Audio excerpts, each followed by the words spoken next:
Gold trusted gold buyers. మీరు తాకట్టు పెట్టిన బంగారాన్ని విడిపించి ఈ రోజు ఉన్న మార్కెట్ ధరకు కొనబడను.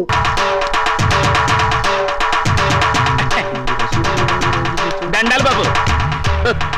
వీరబాబుడు ఏమిటి శ్మశానాన్ని ఒంటరిగా వదిలేసి ఎలా వచ్చావు? గత శవాల గంపు నువ్వును. ఈ లోపుగా ఏ రాజకీయ నాయకుడు ఆ శ్మశానాన్ని ఆక్రమించుకుని ఏ 5 స్టార్ హోటల్ కట్టేస్తే రేపొద్దున నా శవాన్ని మా రాముడి శవాన్ని ఎక్కడ పూడ్చాలరా? పోదురు బాబు బడాయి. నా మేడుంటే ఆడి శ్మశానమే. అంటే ఇప్పుడు ఇది శ్మశానం, మేమంతా శవాలమునా? అయ్యి బాబాయ్, అసలు ఇక్కడ ఏం పనిరా? ఏట్నేది బాబు, మొన్న మగ శవాన్ని పూడ్చిపెట్టినాం, దాన్ని బయటికి పీకాలి. ఎవరు? నేనా? అబ్బా మీరు కాదండి. ఆ పర్మిషన్ ఏదో మీరు ఇప్పిస్తే నానే పీకేస్తాను. అసలైనా శవంతో నీకేంటిరా పని? ఏదైనా పర్సనల్ గా మాట్లాడాలా? ఎలా కోలాలో అడగండి బాబు. ఆ శవాన్ని గురించి పోలీసులకి ఏదో అనుమానం వచ్చిందంట. అది మర్డర్ కేసో మామూలు సావో తెలుసుకోవాలి. ఎవరు? నువ్వా? పోలీసులా? పోలీసులండి. మరి నీకెందుకురా టెన్షన్? వీరబాహు బాబు, ఇంకాసేపు నువ్వు ఇక్కడే ఉన్నావంటే నీ శవాన్ని మేమతో శ్మశానాన్ని మోసుకెళ్ళాలి. వెళ్ళి కమిషనర్ కలుసుకోరా? అట్టాగే బాబు. సమయానికి మంచి సలహా ఇచ్చి ఈయన బారి నుండి నన్ను సాగకుండా కాపాడారు. కొత్త బాబు ఏడ్చావు. ప్రథమ కాటి కాపరి కామెడీ నువ్వును. ఒరే రాముడు, మన ఇద్దరం 3:00 బయటికి వెళ్ళాలి. కమిషనర్ దగ్గర పర్మిషన్ తీసుకో. ఎందుకురా? నాకంటూ పెద్ద దిక్కు ఉండి ఏడ్చింది నువ్వే కాబట్టి. సరిగ్గా చెప్పాడు బాయ్. అది కాదురా, సాయంత్రం 4:00కి మా అమ్మాయిని చూసిపోవడానికి మగ పెళ్లి వాళ్ళు వస్తున్నారు. అందుకు వెరీ గుడ్, తప్పకుండా వస్తాను. పని కానీ వీడు రామచంద్రరావు అని నాకు మంచి ఫ్రెండ్. నేను రాముడు అంటాను. అమ్మడు మౌనిక, అమ్మాయిని తీసుకురామ్మా. రాముడు, రావుకాలం అయిపోయి వెళ్ళిపోయి అరగంట అయిందిరా. అడుగు కూర్చోబెట్టు. తీసుకో తీసుకో. చూడండి, మా అమ్మాయి అందంగా లేదని ఏ వెధవా అనడు. తమరేమంటారో నాకు తెలియదు. అమ్మాయికి ఏమండి చక్రవడ్డీలా ఉంది. ఏమయ్యా పెళ్లి కొరక, చూడటం అయిందా? ఇప్పుడే బాగా చూడు. రేపొద్దున కన్నొంకరా కాలొంకరా అంటే నేను ఊరుకోను. అచ్చం సినిమా హీరోయిన్లా ఉందండి. అబ్బాయి, అమ్మాయి వాళ్ళకి నచ్చింది. మరి కట్నాలు కానుకల విషయాలు కూడా మాట్లాడు. కట్నమా కాకరకాయ? కట్నం పేరెత్తితే చెప్పుచ్చు కొడతా. ఏ ఎవరా? ఏమిటి చెప్పా? కట్నం అయితే చచ్చిన ఇవ్వను. చూడండి మాస్టారు, నాకు 2 పిల్లలు, ఒక ఆడ ఒక మగ. ఈ అడుగు తక్కువ వెధవలా కాకుండా ఆడని మగని సమానంగా చూసే అభ్యుదయ భావాలున్న వెధవని నేను. మరో విషయం, నాకున్న ఆస్తిని 3 భాగాలు చేశాను. అందులో ఒకటి నాకు, ఒకటి మా అమ్మాయికి, 3వది మా అబ్బాయికి. ఇంకో షరతు, నాకు ముసల్తనం వచ్చిన తర్వాత 6 నెలల పాటు మా అమ్మాయి దగ్గర, 6 నెలల పాటు మా అబ్బాయి దగ్గర ఉంటాను. ఇవన్నీ మీరు బాగా ఆలోచించుకోండి. అంతా బాగానే ఉంది, ఆ చివరిదే బాలేదు. మొదలు పెడితే బాగానే ఉంటుంది. ఏం బాగుండదు బాబాయ్. అర్థం లేని మాటలు మాట్లాడి సమాధానం చెడగొట్టుకోకు. శుభ్రంగా అబ్బాయి కాళ్ళు కడిగి కన్యాదానం చెయ్యి. నోరుమై, వీళ్ళ దరిద్రపు కాళ్ళు కడగాల్సిన దరిద్రం నాకు పట్టలేదు. నీకంత సరదాగా ఉంటే ఆ కట్నాలు కనకలేవో వాళ్ళ మహాలు కొట్టి ఆ దరిద్రపు కాళ్ళు నువ్వే కడుక్కో. నాకు అవసరం లేదు. అది కాదురా. ఇంకేం మాట్లాడద్దు. ఎవరు బయలుదేరచ్చు. ఇంత జరిగాక ఇంకా ఉంటావా? పదవే. క్షమించండి, ఒక్క నిమిషం ఆగండి. మీరేమనుకోకపోతే తమరు ఒక్కసారి మా ఇంటికి వచ్చి మా పెద్దమ్మాయిని చూడండి. వీడి కూతురు కంటే అంతగత్తే, బాగా చదువుకుంది. పైగా దాన్ని చేసుకున్నవాడు సినిమా యాక్టర్ అవుతాడని కోయవాడు జోషి కూడా చెప్పాడు. మీరు అనుకున్నట్టు కాకపోయినా కొద్దో గొప్ప కట్నం కూడా ఇచ్చుకోగలను. రేపు తిథి కూడా చాలా బాగుంది. తప్పకుండా రేపే వచ్చి చూడండి. సరే, అలాగే వస్తాం. అమ్మాయికి సంగీతం అంటే చాలా ఇంట్రెస్ట్ అండి. కానీ అమ్మాయి పాట పాడితే భర్తకు గండం అన్నారు. అందువల్ల సంగీతం మార్పించేశాను. భోజనం కూడా సరిగ్గా చేయదు. పగటి పూట 2 ముద్దలు, రాత్రి పూట 1 ముద్ద. తనలో పూలు కూడా పెట్టుకోదు. పెట్టుకుంటే తనలో వస్తుంటా. చూసారా, ఖర్చే లేదు. ఏమిటో ఈ కాల పాడపిల్లలు.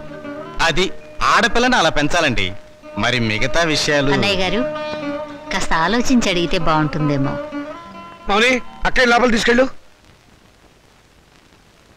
చూడండి బాబు గారు, మగబిడ్డ అన్న తర్వాత ఎంతైనా అడగచ్చు. రేపు మా వారికి అడగను. పెద్దవది డబ్బుదే ఉందండి. అసలు మీలాంటి పెద్ద మనుషులకి డబ్బులు కక్కుర్తిపడే మనస్తత్వం అస్సలు ఉండదు. ఏదో లాంఛనప్రాయంగా 10,000 అనుకుందాం. మా గేదె ఖరీదే 10,000 అండి.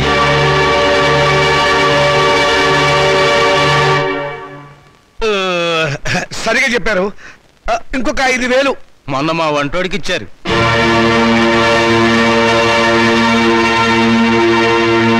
బావగారు, మీరేం కాదనకండి. ఆఖరి మాట 25,000.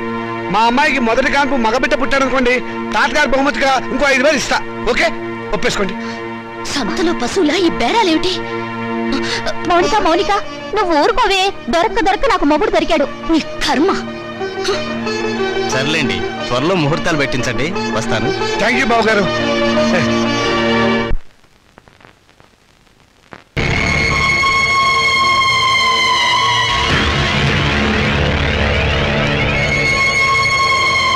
అరే, చాలా ఎంతగా ఉంది. శవాన్ని పాతి పెట్టి వారం రోజులైనా శవం ఇంకా కుళ్ళిపోలేదు. బెంగళూరు వంకాయలా నిగనిగలాడిపోతున్నాయి. శవం గ్లామర్ గా ఉందా లేదో చూడవలసింది నేను. చూడండి డాక్టర్ గారు, ఈ శవాన్ని రీపోస్ట్ మార్టం చేసి ఇది మర్డరా లేక నేచురల్ డెత్ నిర్ధారించండి. Okay, with pressure. ఆగండి బాబు, మా మున్సిపల్ చైర్మన్ గారికి పోస్ట్ మార్టం చూడాలని చాలా కోరిక. ఆయన వచ్చేదాకా మీరు ఆగాల్సిందే. ఆగేది ఆయన వచ్చి చూడటానికి ఇదేమైనా మైకేల్ జాక్సన్ ప్రోగ్రామా? మా మేజిస్ట్రేట్ గారు వచ్చే లోపల పోస్ట్ మార్టం స్టార్ట్ అవ్వాలి. డాక్టర్ గారు మీరు కానివ్వండి. With pressure. ఆగండి డాక్టర్ బాబు, చెప్పేది మీకు కాదా? మా చైర్మన్ గారు అంటే మీకు నెక్కనే. కాటి కాపరవేత్త, నువ్వు ఈ శ్మశానానికి ఎమ్మెల్యే అయినట్టు ఫీల్ అవుతున్నావు. మేజిస్ట్రేట్ గారు అంటే భయం లేదా? ఎవరైతే మాకంటే నాతో పెట్టుకోకో. పోలీసుల మజాక. డాక్టర్ గారు కానివ్వండి. ఇది ప్రశాంతమైన శ్మశానం అనుకున్నారా? మంచి చెడ్డ లేకుండా కొట్టుకు చస్తున్నారు. Thank you sir. పెద్ద బాడీ లేకపోయినా పెద్ద మనిషిగా కరెక్ట్ చెప్పాను.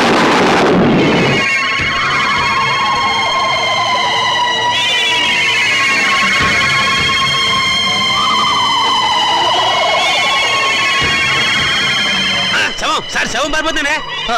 కానిస్టేబుల్ వెళ్ళండి, వెళ్ళే శవాన్ని పట్టుకురండి, లేకుండా మన ఉద్యోగాలు పోతే వెళ్ళండి. సీత సీత వస్తున్నానండి. ఈ నెల 10వ తేదీ ఉదయం 10 గంటలకు ముహూర్తం. పనులన్నీ స్పీడ్ గా జరగాలి. వీడెక్కడా? రాజా రాజా ఏంటి నాన్న ఏం గారు? చేస్తున్నావురా? చదువుకుంటున్నానండి. గుడ్, చదవాలిరా. నువ్వు బాగా చదవాలి, స్టేట్ ఫస్ట్ రావాలి. ఇదిగో 25,000 కట్టిన డబ్బు జాగ్రత్త చెయ్యి. అంత డబ్బు ఎక్కడదండి? ఒంటికి ఆవరణ రాసుకుని గోచి పెట్టుకుని రాత్రి దొంగతనం చేశా.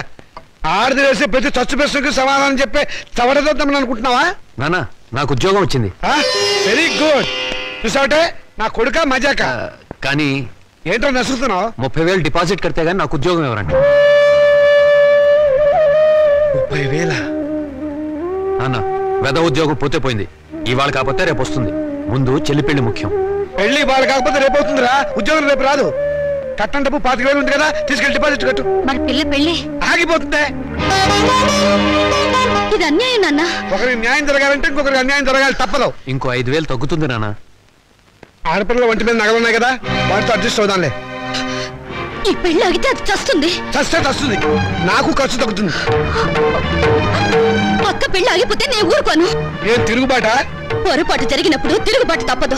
ఒక బిడ్డ కడుపు కాల్చి ఇంకో బిడ్డ కడుపు నింపాలనుకోవడం అన్యాయం. ఒంటెల మీద కొట్టినప్పుడే ఓర్చుకున్నాను, ఈ చెంపదెబ్బ భరించలేనా? పాపం పిచ్చిది, పెళ్లి మీద ఆశలు పెట్టుకుంది. ఈ పెళ్లి ఆగితే దాని గురించి లోకం ఎన్ని రకాలుగా మురుగుతుంది. అమ్మాయి అన్నది నిజమే కదండి. ఇది ఆడవాళ్ళ రాజ్యం కాదు, నా రాజ్యం, నా కొడుకుల రాజ్యం. నోరు మూసుకో. ఏ తప్పు మాట్లాడిందని నోరు మూసుకోవాలి? మీ అధికారం అహంకారం మా స్వేచ్ఛని ఎంతకాలం ఇలా చంపుతాయి? ఏ మగపిల్లలతో సమానంగా బతికే హక్కు కూతుళ్ళమైన మాకు లేదా? లేదు. ఎందుకు లేదు? ఇలాంటి పిచ్చి ప్రశ్నలు అడిగే రోజులు వస్తాయనే. ఆ రోజుల్లో ఆడపిల్ల పెద్ద మనిషి కాకుండానే పెళ్లి చేసేవారు. ఒకరు సస్తే సగామనం చేయించేవాడు, చేయకపోతే గుండు గీసి ముసుగేసి మూల కూర్చోబెట్టేవాడు. అంతెందుకు, మనకు 2 చేతులు ఉన్నాయి. కుడి చేతుకున్న విలువ ఎడమ చేతుకుందా? లేదు.